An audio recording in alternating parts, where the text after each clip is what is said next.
he lost his left leg from here down, and he's been riding for like 35 years or something, 30 years.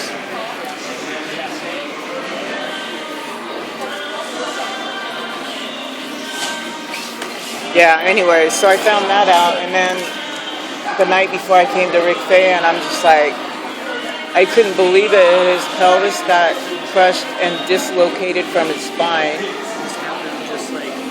Last Friday. Yeah, it was on the news, and that was the first day I didn't watch the news or on Facebook.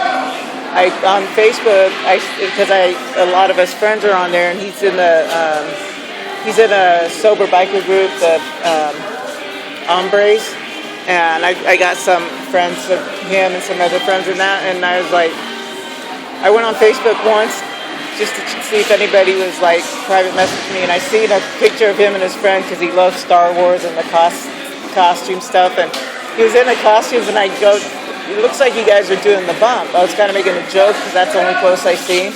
Then I went back to playing with my niece who's 4, so I didn't watch no news that day. I didn't watch, and I always watch the news, usually in the morning, and I didn't go on Facebook maybe once or twice for a second. And so I heard it from a friend who came over and said, I heard one of your friends got in a bad accident, and then they said, one of your real good friends, and then I said, who? And they go, Patrick, and I go, oh, no way. I just seen him on Facebook. He was like having fun, And they go, oh, well, that's just what I heard. And then I went to my friend's house, and then there was like about 9 people there, and I looked on their face. I go, is Patrick in the hospital? And they said, yeah. And I go, did he lose his left lower leg? And they said, yeah. And I'm like, oh my God, and I was just freaking out because he goes hiking with us, and he's got 2 pugs. He has no family. His mom passed away, and he has no family except for his bikers and then his sober friends. So it was crazy. I mean, at first they didn't know if he was going to make it. The bike he had a huge Harley. It was like in half.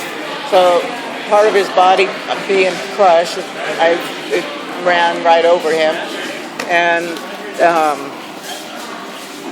God, it just freaked me out. I was just like thinking about him that whole day, and I was trying to, and I was, we were just, the first day of Rick Faye we were doing mostly like a lot of Cali, that disarming, but he's had like already like 6 or 7 surgeries, ventilators, but the day after